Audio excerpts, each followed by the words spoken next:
Shalom bien-aimé, le fait que vous êtes dans la présence de Dieu, même si le médecin vous a abandonné, être dans la présence de Jésus-Christ fait renaître le nouveau espoir. Je suis votre frère Théophile Barengeke, ministre de l'Évangile. Aujourd'hui, nous allons parler sur à l'ère la plus sombre. Remarquez, à l'ère la plus sombre, Jésus-Christ vint. Nous allons commencer notre réunion d'aujourd'hui, de ce matin, de ce soir. Ça dépend de partout ou de là où vous nous suivez. Nous allons lire dans Genèse 17, verset 1 jusqu'au verset 8 et 17 jusqu'au verset 19. Lorsqu'Abraham fut âgé de 90 ans, de 99 ans, l'Éternel apparut à Abraham et lui dit: « Je suis le Dieu Tout-Puissant. Marche devant ma face et sois intègre. J'établirai mon alliance entre moi et toi et je te multiplierai en l'infini. » Abraham tomba sur sa face et Dieu lui parla en disant: « Voici mon alliance que je fais avec toi. Tu deviendras père d'une multitude de nations. On ne t'appellera plus Abraham, mais ton nom sera Abraham, car je te rends père d'une multitude de nations. Je te rendrai fécond à l'infini. Je ferai de toi des nations et des rois sortiront de toi. J'établirai mon alliance entre moi et toi et tes descendants après toi, selon leur génération. Ce sera une alliance perpétuelle en vertu de laquelle je serai ton Dieu et celui de ta postérité après toi. Je te donnerai et à tes descendants après toi les pays que tu habites comme étranger, tout le pays de Canaan en possession perpétuelle, et je serai leur Dieu. » 17. Abraham tomba sur sa face. Il y rit et dit en son cœur: « Naîtrait-il un fils à un homme de 100 ans? Et Sarah, âgée de 99 ans, enfantera-t-elle? » Et Abraham dit à Dieu: « Oh, qu'Ismaël vive devant ta face. » Dieu dit: « Certainement, Sarah, ta femme, t'enfantera un fils, et tu l'appelleras du nom d'Isaac. J'établirai mon alliance avec lui, comme une alliance perpétuelle pour sa postérité après lui. » Prions le Seigneur. Père éternel, Dieu Tout-Puissant, Dieu de la Bible, nous venons de lire la parole comme des mortels, comme des gens qui sont partis à l'école. Laisse que tu nous donnes encore le contexte pour la bénédiction de ton peuple partout dans le monde entier. Mets-nous à l'écart, Père éternel, Dieu Tout-Puissant, et laisse que le surnaturel entre en action. Laisse que l'ange de l'éternel entre en action, Père, parce que tu as dit au temps du soir: personne ne prêchera l'autre, même toi-même tu descendras et tu prêcheras ton peuple. Je m'abandonne entièrement entre tes saintes mains. Mon frère, ma soeur, qui écoutera, Père éternel, Dieu Tout-Puissant, cette réunion, laisse qu'il soit aussi, Père éternel, Dieu Tout-Puissant, et qu'elle soit bénie au nom du Seigneur Jésus-Christ. C'est à ton nom glorieux du Seigneur Jésus-Christ que nous prions ainsi. Amen. Vraiment, le sujet de ce matin ou de ce soir, ça dépend de là où vous nous suivez, c'est à l'ère la plus sombre. À l'ère la plus sombre, Jésus vint. Vous allez vous demander comment nous disons à l'ère la plus sombre et Jésus vint. Et nous venons de lire l'histoire d'Abraham. La Bible dit, où Jésus dit: « Avant qu'Abraham fût, moi je suis. » Oh, ça veut dire que l'homme ou les anges qui ont visité Abraham, ils étaient au nombre de 3. Mais Abraham n'a pas dit « mes seigneurs », mais Abraham a dit « mon Seigneur ». Le même Seigneur, la Bible dit qu'il y a un seul Seigneur, un seul Dieu. Le Seigneur là, c'est le Seigneur Jésus-Christ, le Dieu qui visita Abraham. Oh, que Dieu vous bénisse, que Dieu vous bénisse richement. Maintenant, ici il est dit en Genèse 17, 1 à 8. Abraham, Dieu racontera à Abraham à 75 ans. Là, c'est dans Genèse 12, versets 4 à 6. Et Dieu lui parle de sa postérité déjà. Abraham, à 75 ans, n'avait pas encore d'enfant. Mais Dieu lui parle déjà de sa postérité. Et Abraham, lorsque Dieu lui parlait de sa postérité, Abraham pensait à ses serviteurs, pensait les gens avec qui il travaillait. C'est bien lui que Dieu parlait au chapitre 12. Lorsque nous arrivons par exemple au chapitre 17, Dieu dit à Abraham à 95 ans: « Je te multiplierai à l'infini. » je te rendrai père d'une multitude de nations. Ah, lorsqu'Abraham écoute cela, Abraham dit ici, en Genèse 17, en Genèse 17, verset 18, Abraham dit à Dieu, oh, qu'Ismaël vive devant ta face. Parce qu'ici, au chapitre 17, Abraham était déjà avec le fils Ismaël. Et lorsque Dieu l'a fait la promesse, Abraham pensait que Dieu était en train de parler d'Ismaël. Mais remarquez, un homme de 100 ans, lorsqu'il a 100 ans, oh, Dieu dit à Abraham, je ne suis pas en train de parler d'Ismaël, mais je suis en train de parler d'une autre postérité. Et cette postérité-là, Sarah, ta femme, aura un enfant. Et tu lui donneras le nom d'Isaac. La Bible dit qu'Abraham tomba sur sa face. Il rit et dit à son cœur, naîtrait-il un fils à un homme de 100 ans? Ah, vraiment, Abraham avait déjà 100 ans. Et lui-même disait, est-ce que vraiment à 100 ans je peux donner un fils? Voilà pourquoi je vous dis, à l'ère la plus sombre, lorsque tu n'as plus d'espoir, lorsque tu as 100 ans, ton corps s'est déjà affaibli, c'est à ce moment-là que Dieu vient et il dit à Abraham, je te donnerai un fils. Gloire à Dieu. Oh, vous qui êtes dans le problème d'infertilité, le problème de maternité, peut-être vous avez déjà fait 2 ans, peut-être vous avez déjà fait 5 ans, peut-être vous avez déjà fait 20 ans, 25 ans. Je vous assure, c'est à l'heure la plus sombre, lorsqu'il n'y a plus d'espoir, que Jésus-Christ va venir. Et lorsque Jésus-Christ va venir, il ne va pas vous donner l'enfant dont vous avez besoin, mais il va vous donner maintenant une postérité. Parce que la Bible dit, ou soit Dieu était en train de dire à Abraham que je te multiplierai, je te donnerai une postérité. Ta postérité possédera le porte de ses ennemis. On a dit comme ça à Abraham, alors que Abraham n'avait pas encore d'enfant. Et Abraham pouvait penser qu'il fera beaucoup d'enfants. Il ne savait pas que sa postérité viendra à partir d'Isaac. Oh, que Dieu vous bénisse. Il y a également dans la Bible un homme qui aussi, ou soit une femme, qui aussi avait un problème de maternité comme ça. Mais cette femme, aussi à l'heure la plus sombre, elle ne s'attendait plus à cela. Mais Dieu est venu, le Seigneur Jésus-Christ est venu au travers de son serviteur et Dieu lui a donné un fils. Oh, lisons cela. C'est dans 2 Rois. C'est dans 2 Rois chapitre 4. 2 Rois chapitre 4, verset 14 jusqu'au verset 17. Là, on est en train de parler de la femme Sunamite. Cette femme qui n'avait pas d'enfant. Et la Bible dit que son mari était déjà vieux. Comme Abraham était déjà vieux, son mari était déjà aussi vieux. Et la femme Sunamite n'avait plus d'espoir qu'un jour, elle peut avoir un enfant.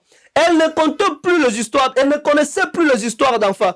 Elle était déjà fatiguée. Et remarquez, la femme Sunamite n'avait pas demandé l'enfant à Élisée. Mais c'est lorsque Élisée était là, il a dit, 2 Rois chapitre 4 verset 14, et il a dit, que faire pour elle? Géasi répondit, mais elle n'a point de fils, et son mari est vieux.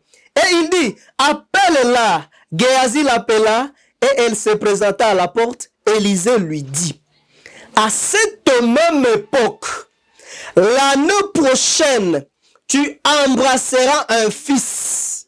Et elle dit, non, mon Seigneur, homme de Dieu, ne te trompe pas de ta servante. Cette femme devait enceinte et elle enfanta un fils à la même époque, l'année suivante, comme Élisée lui a dit.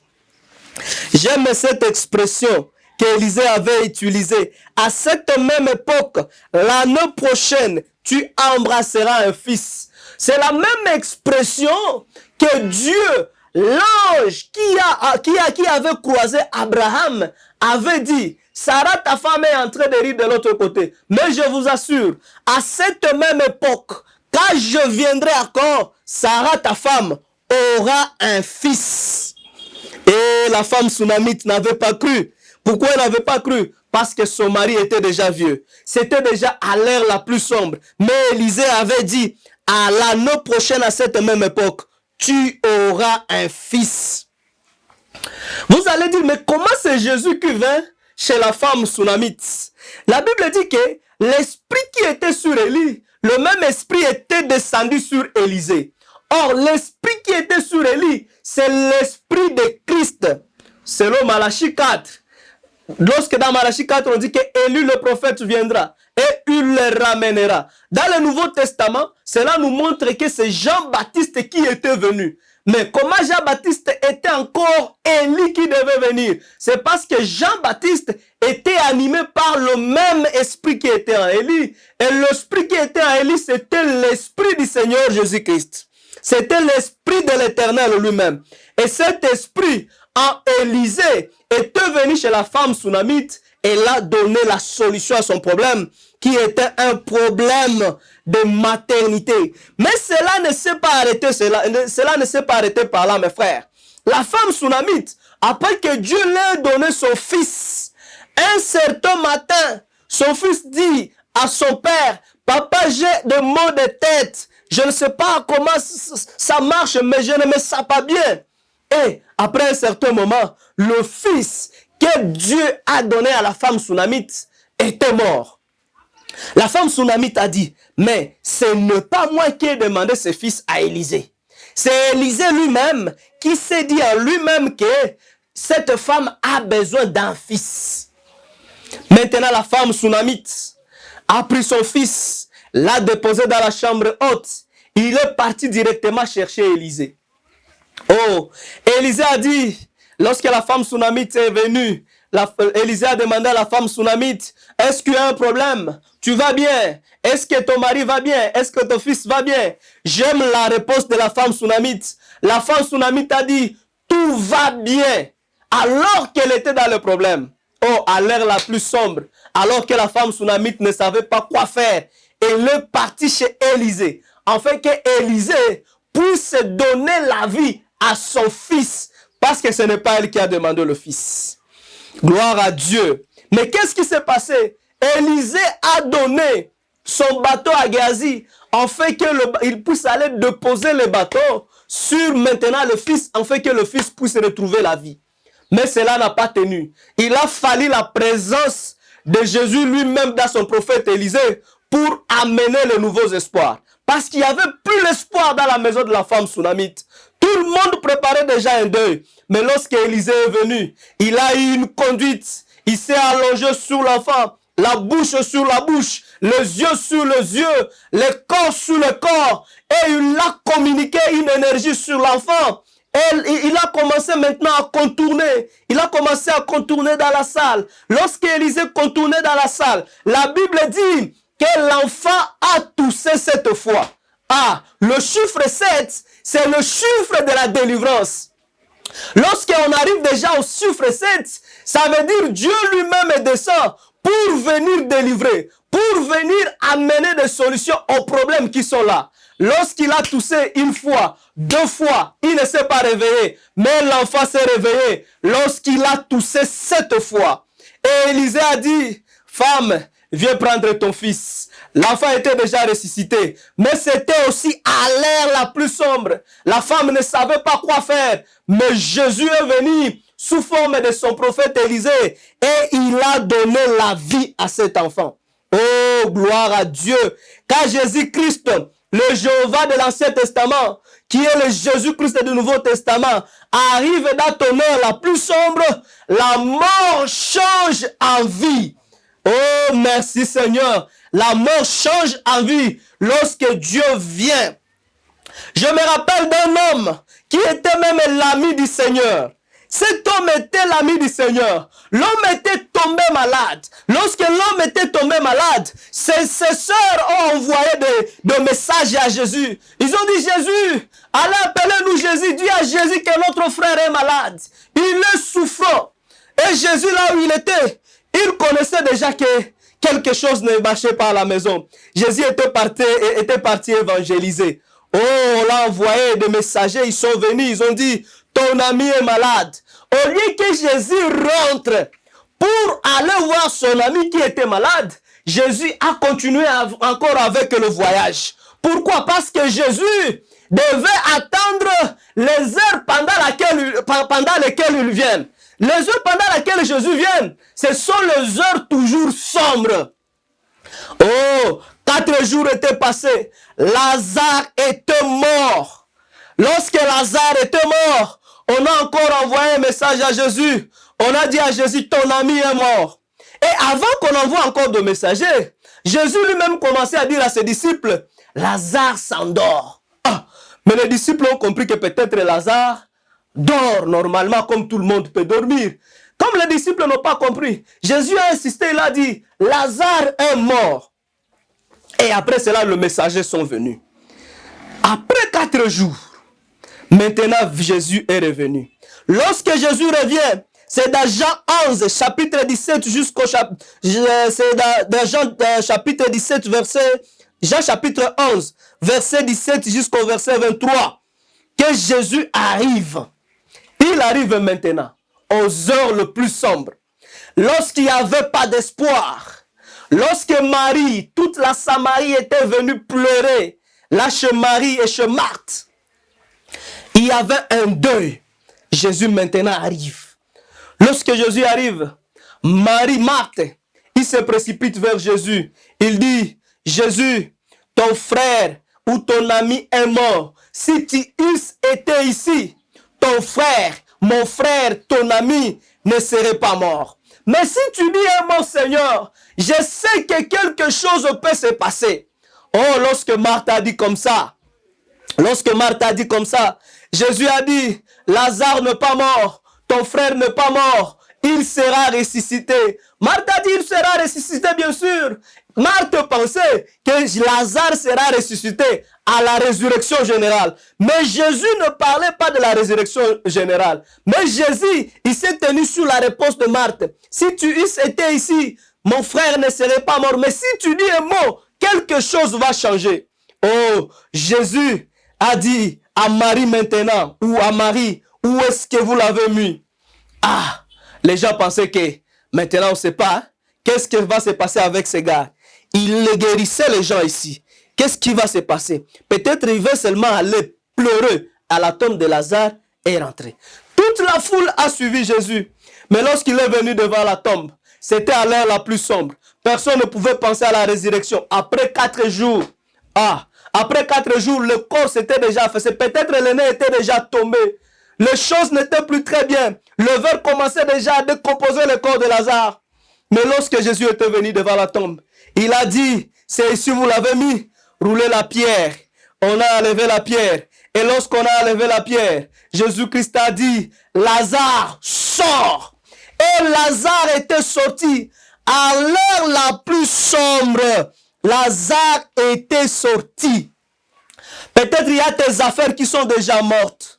Et comme tes affaires sont déjà mortes, comme tu as eu l'occasion de tomber sur cet audio, si tu crois seulement, tes affaires qui sont déjà mortes peuvent ressusciter. Si tu as une maladie, les cellules sont déjà mortes.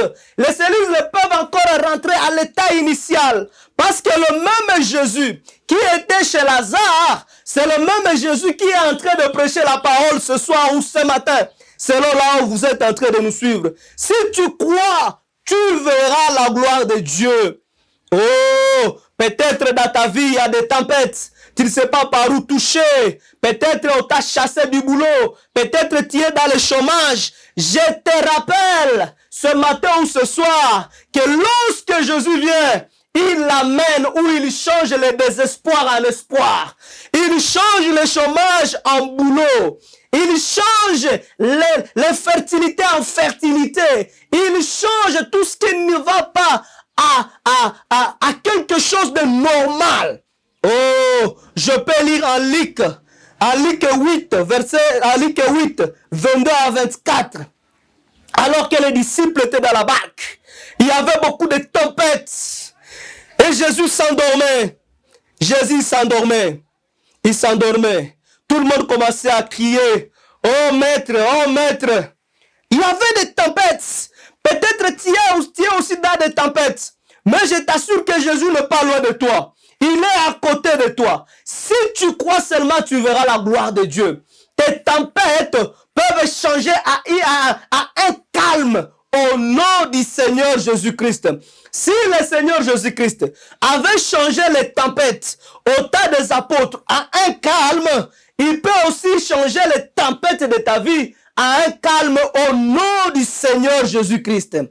Oh, peut-être tu es en manque d'argent. Tu te dis comment est-ce que je veux vivre dans cette ville. Je t'assure, Dieu est capable de te donner une formule, peut-être pour créer un produit que tu ne savais pas.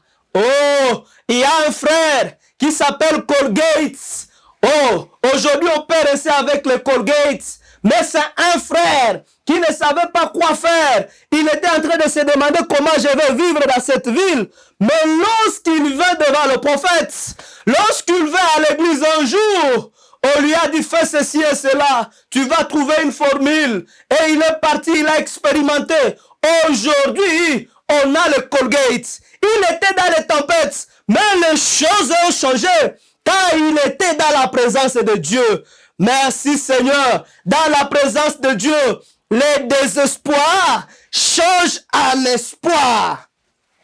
Un jour, les disciples avaient fait l'erreur de laisser Jésus, d'aller dans la barque en laissant Jésus. Je t'assure, c'est une erreur de laisser Jésus. Mieux vaut être dans la barque avec Jésus. Le jour où ils étaient dans la barque avec Jésus, Jésus a fait calmer la tempête. Maintenant, ils sont partis sans Jésus. Il y a encore la tempête dans la barque. Oh, ceux qui commençaient à ramer. Oh, ceux qui commençaient à ramer, c'était déjà difficile. Ils ont commencé à crier. Oh, nous mourrons. Jésus n'était pas là. Mais Jésus, là où il était loin en prière dans les montagnes, il a écouté la prière de Pierre, le cri de Pierre. Pierre a dit, Seigneur, nous mourrons. Oh, lorsqu'il a écouté cela, le Seigneur s'est précipité. Il a commencé à marcher sous l'eau. Ça aussi, c'est une erreur que les gens commettent. Lorsqu'ils sont dans le moment le plus sombre de leur vie, lorsque Jésus apparaît, ils ont encore peur. Les disciples ont eu peur de Jésus. Ils ont pensé que c'était un fantôme. Ils ont pensé que c'était un mauvais esprit. Mais Jésus-Christ était déjà là. Et lorsque Jésus était là, il a changé le désespoir des disciples en espoir. Toute la tempête est changée ou était changée en accalmie. Tout est rentré dans l'état normal. Et Pierre a dit, Seigneur, si c'est toi, permets que je marche aussi au-dessus des eaux. Pierre a commencé à marcher au-dessus des eaux. Pierre avait trouvé déjà la solution à son problème. Pierre disait, oui, c'est lui. Mais comme la vague, il y avait beaucoup de tempêtes, il y avait beaucoup de vagues.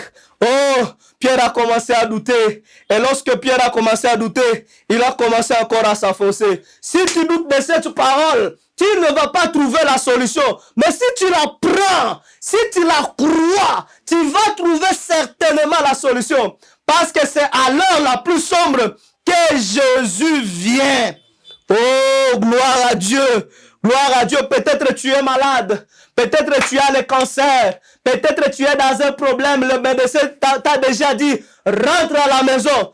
Comme tu es tombé sur cette vidéo, tu es tombé déjà dans la présence de Dieu. Profite de cette vidéo pour dire que moi je refuse cette maladie. Pour dire que moi je refuse ce mauvais état. Pour dire que moi je refuse le chômage. Pour dire que moi je refuse tout ce qui est anormal. Oh, comprenez que lorsque Jésus-Christ vient, il change l'état qui était anormal à un état normal. La Bible dit que Jésus-Christ n'est jamais passé quelque part et laissé l'histoire comme ça. Lorsqu'il était venu dans un deuil alors qu'il n'y avait pas le vin, il a créé le vin, il a changé l'eau en vin. Les gens étaient là, il était dans le désespoir, le vin est déjà fini, mais lorsqu'il est venu, il a apporté la solution. Le Seigneur Jésus-Christ est la solution qui ne manque jamais, qui ne manque pas. Il est le Dieu qui ne manque pas en cas de détresse. En cas de détresse, ça veut dire à l'heure la plus sombre. À l'heure la plus sombre, Jésus vient. Et lorsque Jésus vient, il vient changer le désespoir en espoir. Oh Seigneur, merci beaucoup pour cette parole. Tous ceux qui nous suivent, nous allons faire une prière sincère de foi, afin que le désespoir de ta vie puisse changer en espoir, afin que la normale ou la normalité puisse changer en normalité. Oh Père, nous sommes devant ta face, Seigneur Dieu Tout-Puissant, Seigneur Jésus-Christ, nous sommes devant toi. Il y a mes frères qui me suivent. Peut-être c'est un matin, peut-être c'est un soir. Mais Père éternel, Dieu Tout-Puissant, comme il est venu, il comprend déjà que lorsque Jésus arrive à un lieu, il change les désespoirs en espoir. S'il n'avait pas d'enfant, laisse qu'il puisse avoir de multitudes, laisse qu'il puisse avoir une prospérité au nom du Seigneur Jésus-Christ. S'il n'avait pas de boulot, laisse qu'il puisse avoir de boulot. S'il était dans le péché, laisse que Père éternel, Dieu Tout-Puissant, toi qui étais 3 fois saint, tu as pris nos péchés et nous sommes devenus saints. Tu dis dans ta parole, soyez saints comme votre Père Céleste est saint. Oui, Seigneur Jésus-Christ, s'il y avait de vagues dans sa vie, des tempêtes qu'il ne comprend pas, laisse que tu puisses donner de la calmie dans sa vie. Au nom du Seigneur Jésus-Christ. Père éternel, Dieu Tout-Puissant, nous mettons toute notre confiance en toi, parce que toi, tu es le Dieu de tout l'univers. Père éternel, Dieu Tout-Puissant, nous croyons que tu es ici à ce moment. Nous croyons que tu as déjà commencé à changer des choses dans la vie des gens. Au nom du Seigneur Jésus-Christ. C'est à ton nom glorieux du Seigneur Jésus-Christ que nous prions ainsi en nous abandonnant entre tes saintes mains. Amen. Merci Jésus. Merci Jésus. Merci Jésus, oh, alléluia. Merci Jésus, merci Jésus, merci Jésus, merci Jésus. Pour l'espoir, merci Jésus, alléluia, alléluia. Que le Seigneur vous bénisse, shalom.